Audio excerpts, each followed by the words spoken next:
Hi! இன்றைக்கி குட்டி விலாக செம்ம ரெஃப்ரெஷிங்காக ஸ்டார்ட் பண்ணுறோம்.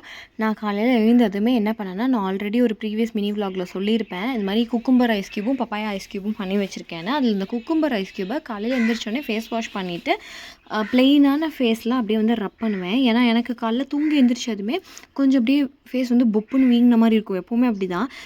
அந்த பஃபினஸை ரெடியூஸ் பண்ணுறதுக்காக நான் இதை பண்ணிகிட்ருக்கேன். ஐஸ் க்யூப் ரப் பண்ணதுமே நல்லா டிஃப்ரென்ஸ் தெரியும். தம்பிக்கு பிரேக்ஃபாஸ்ட் வந்து காலைல கேரட் எல்லாம் போட்டு கோதுமை ரவையில் கிச்சடி மாதிரி பண்ணியிருந்தேன். அதாவது உப்புமா தான், கோதுமை உப்புமா தான் பண்ணியிருந்தேன்.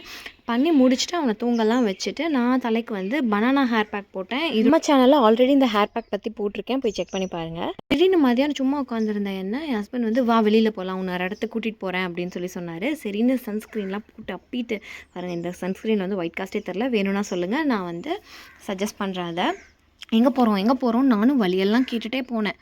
இங்கே அப்படின்னு சொல்லி ஒவ்வொரு கடையாக நிறுத்தி விளாண்டுட்டு இருந்தார்.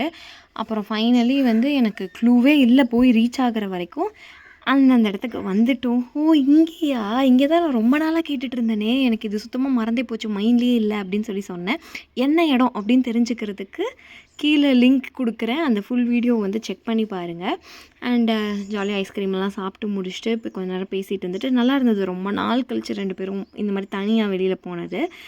போயிட்டு ரிட்டன் வீட்டுக்கு வந்துட்டு ஈவினிங் ஸ்நாக்ஸ் எல்லாம் தம்பிக்கு பண்ணி கொடுத்துட்டு நைட் டிஃபனுக்கு வந்து இட்லி கூட எப்பயும் சட்னி குருமானே கொடுக்குறமேன்னு சொல்லிட்டு மஞ்சள் பூசணி இருக்குல்ல, பரங்கிக்கான்னு சொல்லுவோம், அதை வந்து சூப் மாதிரி பண்ணி அதை வந்து இட்லி கூட மிக்ஸ் பண்ணி கொடுத்தேன். ரொம்ப நல்லா இருந்தது. ஒரு சின்ன வேரியேஷன் தான், எப்பயும் ரொட்டீனாக சாப்பிட்றது இல்லாமல் இந்த மாதிரி கொடுக்கறதுக்கு.